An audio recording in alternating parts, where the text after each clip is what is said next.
বলতেছে কেন? সুলাইমান আমার বলে, এই নোমান ইবনে সাবিত, আমি বড় পেরেশানের ভিতরে পড়ে গেছি। আমার বিবির সাথে এমন কথা বলেছি যে তুমি যদি আজকে আমার রাতের বেলা আমার ফজর পর্যন্ত আমার সাথে কথা না বলো, তুমি তালাক। বিবি আমার সাথে কথা বলে না, আমার কি উপায় হবে? আবু হানিফা রাহমাতুল্লাহ আলাইহি বলেন, উস্তাদি এটা কোনো ব্যাপার নয়, আপনি বাড়িতে যান, বিবির সাথে কথা বলেন।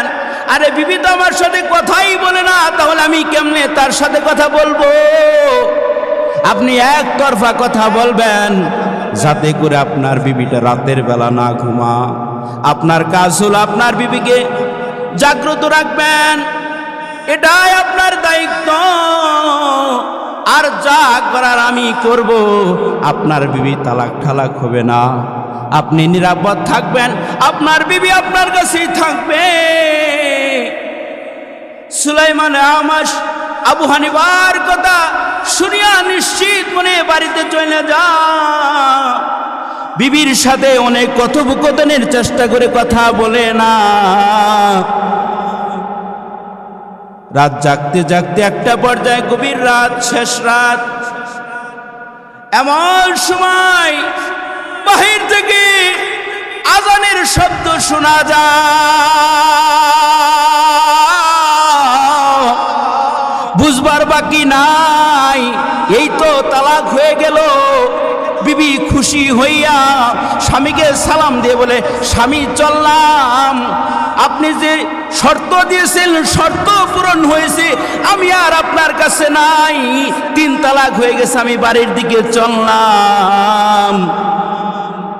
সুলাইমান আমাশ রহমতুল্লাহ আলাইহি বড় পেরেশান হয়ে যা, কি করলাম? ছাত্রের উপর নির্ভর করে তো অনেক অন্যায় করে ফেললাম, হয়তো আর একটু চেষ্টা করতে পারতাম। চেষ্টার সুযোগটুকু বন্ধ করে দিয়েছে আমার ছাত্র। ইমাম আবু হানিফা রহমতুল্লাহ আলাইহির প্রতি মন খারাপ করলেন। এখন ছাত্রর বাড়ি রাতের বেলায় রওনা করেছে, কিন্তু আশ্চর্যের বিষয় হলো দরজা খোলার পর কিছুক্ষণ পর রাস্তার মধ্যে অল্প কয়েক কদম দেওয়ার পর আবু হানিফার সাথে সাক্ষাৎ হয়ে গেছে। আল্লাহ রাব্বুল আলামিন তাকে শরীয়তের জ্ঞান দান করেছিলেন, তেমনি ভাবে যুক্তি তর্কের ভিতরে অগাধ জ্ঞানের মালিক আল্লাহ বানাইছিলেন। কি পরিমাণ যুক্তি তিনি জানতেন। হযরত ইমাম আবু হানিফা রহমতুল্লাহ আলাইহির একজন উস্তাদ, নাম তার সুলাইমান আমাশ। উনি বড় কালো ছিল, বড় মানের মুহাক্কিক আলেম ছিলেন। যদিও তিনি কালো, আল্লাহ তাআলা তার করে এমন একজন সুন্দরী বিবি দান করেছিলেন, তৎকালীন সময়ে সচরাচর এরকম মেয়ে পাওয়া যায় না। এত সুন্দর মেয়ে আল্লাহ তাআলা তাকে দান করেছিলেন। কোনো এক রাতের ঘটনা, দুইজনের ভিতরে কথোপকথন বন্ধ। স্বামী বিবির সাথে কথা বলে, বিবি স্বামীর সাথে কথা কয় না। বিষয়টা সুলাইমান আমাশের কাছে ভালো লাগলো না। বিবির সাথে বারবার চেষ্টা করে কথা বলতে চায় না। একটা পর্যায়ে স্বামী রাগ করে বললেন, ফজর পর্যন্ত তুমি যদি আমার সাথে কথা না বলো, তুমি 3 তালাক। 3 তালাকের শর্ত জুড়ে দিলেন। ফজর পর্যন্ত কথা বন্ধ থাকলে তালাক হয়ে যাবে। বিবিটা বড় সুন্দরী হওয়ায় তার মনে সুযোগ চলে আসলো, আর এটাই তো চেয়েছিলাম, আমিও তোমার করার করতে চাই না। সুলাইমান আমাশ বারবার চেষ্টা করে, বিবি কথা বলে না। একটা পর্যায়ে বড় পেরেশান হয়ে গেল। এত পেরেশান, ঘর থেকে বাইরে চলে গেলেন। বড় বড় আলেমদের কাছে পরামর্শ করলেন, বিভিন্ন জনের কাছে যুক্তি যা, কিন্তু সবাই একই কথা বলে, আপনার বিবি কথা না বললে আপনার বিবি তালাক হয়ে যাবে, অন্য কোনো উপায় এখানে নাই। আপনিও যেহেতু অনেক বড় মাপের একজন আলেম, শরীয়তের মাসালা আপনি ভালো করে জানেন, জায়েজ করার কোনো পদ্ধতি নাই, পদ্ধতি একটাই, আপনার বিবির সাথে আপনার কথা বলতে হবে। একে একে বড় বড় সকল আলেমদের কাছে গেলেন, কিন্তু সবাই একই তথ্য দিল। সুলাইমান আমাশ রহমতুল্লাহ আলাইহি বড় পেরেশান। একটা পর্যায়ে কোন একজন উস্তাদ পরামর্শ দিল, আপনার একজন বিচক্ষণ ছাত্র আছে, যে ছাত্রকে আল্লাহ তাআলা অনেক অগাধ মেধা দান করেছেন, আপনি যান নুমান ইবনে সাবিত ইমামে আবু হানিফা রহমতুল্লাহ আলাইহির কাছে যান। সুলাইমান আমাশ রহমতুল্লাহ আলাইহি রাতের বেলা ছাত্রর দরবারে চলে গেছে। ইমাম আবু হানিফা রহমতুল্লাহ আলাইহির একটা অভ্যাস ছিল, ইমাম আবু হানিফা রহমতুল্লাহ আলাইহির একটা অভ্যাস ছিল, তিনি রাতের বেলা দীর্ঘক্ষণ সময় আল্লাহর কদমে সিজদারত অবস্থায় থাকতো। প্রতিদিনের এই রুটিন। সুলাইমান আমাশ যখন আবু হানিফা রহমতুল্লাহ আলাইহির বাসায় গেলেন, আবু হানিফা রহমতুল্লাহ আলাইহি তখন নামাজরত ছিলেন।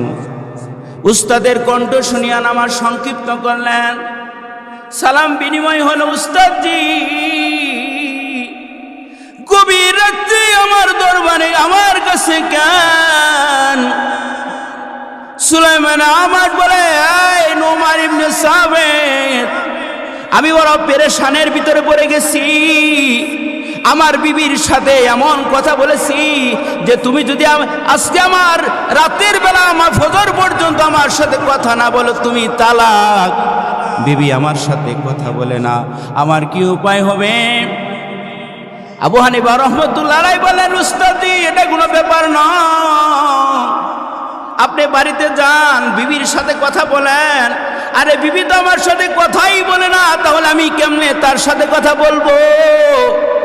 আপনি একতরফা কথা বলবেন, যাতে করে আপনার বিবিটা রাতের বেলা না ঘুমা। আপনার কাজ হলো আপনার বিবিকে জাগ্রত রাখবেন, এটাই আপনার দায়িত্ব। আর যা করার আমি করব, আপনার বিবি তালাক ঠালাক হবে না, আপনি নিরাপদ থাকবেন, আপনার বিবি আপনার কাছেই থাকবে। সুলাইমান আমাশ আবু হানিফার কথা শুনিয়া নিশ্চিত মনে বাড়িতে চলে যা। বিবির সাথে অনেক কথোপকথনের চেষ্টা করে কথা বলে না। রাত জাগতে জাগতে একটা পর্যায়ে গভীর রাত, শেষ রাত, এমন সময় বাহির থেকে আজানের শব্দ শোনা যায়। বুঝবার বাকি নাই, এই তো তালাক হয়ে গেল। বিবি খুশি হইয়া স্বামীকে সালাম দিয়ে বলে, স্বামী চললাম, আপনি যে শর্ত দিয়েছেন শর্ত পূরণ হয়েছে, আমি আর আপনার কাছে নাই, 3 তালাক হয়ে গেছে, আমি বাড়ির দিকে চললাম। সুলাইমান আমাশ রহমতুল্লাহ আলাইহি বড় পেরেশান হয়ে যা, কি করলাম? ছাত্রের উপর নির্ভর করে তো অনেক অন্যায় করে ফেললাম, হয়তো আর একটু চেষ্টা করতে পারতাম। চেষ্টার সুযোগটুকু বন্ধ করে দিয়েছে আমার ছাত্র। ইমাম আবু হানিফা রহমতুল্লাহ আলাইহির প্রতি মন খারাপ করলেন। এখন ছাত্রর বাড়ি রাতের বেলায় রওনা করেছে, কিন্তু আশ্চর্যের বিষয় হলো, দরজা খোলার পর কিছুক্ষণ পর রাস্তার মধ্যে অল্প কয়েক কদম দেওয়ার পর আবু হানিফার সাথে সাক্ষাৎ হয়ে গেছে। সুলাইমান আমাশ অত্যন্ত রাগান্বিত হইয়া ডাক দিয়ে বলে, কেন তুমি আমার এত বড় ক্ষতি করলা? আমার বিবিটাকে তুমি আমার কাছ থেকে আলাদা কইরা দিলা। ওস্তাদ জি, আপনি রাগ করেন না, পেরেশান হয়েন না, আপনার বিবির তো তালাক হয় নাই। কই কেন তালাক হয় নাই? আজান হয়ে গেছে, তালাক তো হওয়ারই কথা। তার আগে বলেন, আপনার বিবি কি আপনার সাথে কথা বলেছে? কই আজান আজান হওয়ার পর কথা বলেছে, কই সমস্যা নাই, তালাক হয় নাই। কারণ রাতের বেলা যে আজানটা আপনি শুনলেন, কিছুক্ষণ আগে যে আজানটা শুনলেন, ওটা ফজরের আজান নয়, ওটা আমি তাহাজ্জুদের জন্য আজান দিয়েছিলাম। আপনি নিরাপদ থাকেন, আপনার বিবি তালাক হয় নাই। এই বুদ্ধিমত্তার মাধ্যমে উস্তাদকে সহযোগিতা করলেন, তার স্ত্রীকে করে ফিরায় আনলেন। কি পরিমাণ মেধার অধিকারী ছিলেন। আর একটা ঘটনা শোনাই। ইমাম আবু হানিফা রহমতুল্লাহ আলাইহির সাথে নাস্তিকদের বিভিন্ন তর্ক বিতর্ক হইত। এরকম একটা কনফারেন্সের ব্যবস্থা করা হয়েছে। নাস্তিকরা থাকবে একদিকে আর মুসলমানরা থাকবে আর একদিকে। মুসলমানের প্রতিনিধিত্ব করবে ইমাম আবু হানিফা রহমতুল্লাহ আলাইহি। নাস্তিকদের ভিতরে বড় বড় নাস্তিকরা হাজির হয়ে গেছে। নির্ধারিত টাইম দেওয়া হলো, নির্ধারিত দিন সময় করা হলো। নাস্তিকেরা নির্ধারিত টাইমের আগেই তারা স্থান দখল করে বসে আছে। নির্ধারিত টাইম পার হয়ে যাচ্ছে, ইমাম আবু হানিফা মজমার ভিতর আসে না। অনেকক্ষণ সময় পার হওয়ার পর নাস্তিকরা চিল্লাচিল্লি করতেছে, মুসলমানেরা শোনো, তোমরা পরাজয় বরণ করেছো, আমরা বিজয়ী লাভ করেছি। বিজয়ী উল্লাস করার জন্য প্রস্তুতি গ্রহণ করতেছে। কারণ তোমাদের যে নেতা ছিল এখন পর্যন্ত আসতে পারে নাই। আসলে আল্লাহ বলতে কিছু নাই, এই জন্য তো যুক্তি দিতে পারবে না, বিদায় এখন পর্যন্ত আসতে পারে নাই। দীর্ঘক্ষণ পথ অতিক্রম করার পর, দীর্ঘ সময় অতিক্রম হওয়ার পর ইমাম আবু হানিফা রহমতুল্লাহ আলাইহি চলে আসছে। আবু হানিফা গিয়ে তাকে রাগ করে ফেলেছে। এত রাগ করেছে, কেন তো দেরি করলা? যখন আমাদের সাথে তর্কে পারবাই না, তাহলে কেন এই আয়োজন করলাম? তোমার সাথে কোনো কথা নাই, তুমি চলে যাও। ইমাম আবু হানিফা রহমতুল্লাহ আলাইহি বললেন, কেন দেরি করলাম? এই কথাটা তো আপনার শোনার দরকার আছে। আমার দেরি হওয়ার কারণটা আমি একটু উপস্থাপন করি।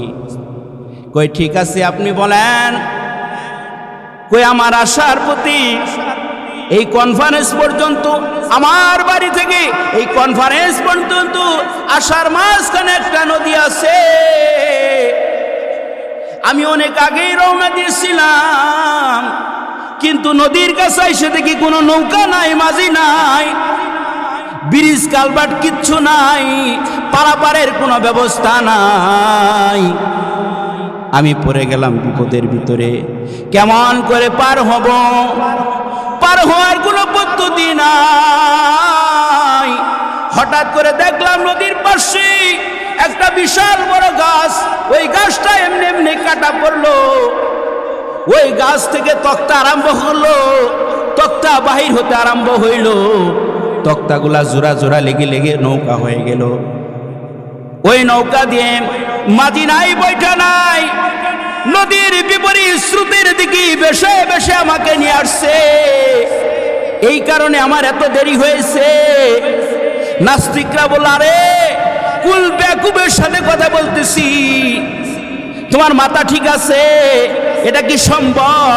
গাছটা এমনি এমনি কাটা পড়বে, এমনি এমনি তক্তা হবে, আর এমনি এমনি নৌকা হবে, এমনি এমনি মাঝি ছাড়া নদীর ভিতরে চলতে থাকবে। তোমার মতো গাঁজাখুরি কথা কেউ বলে না।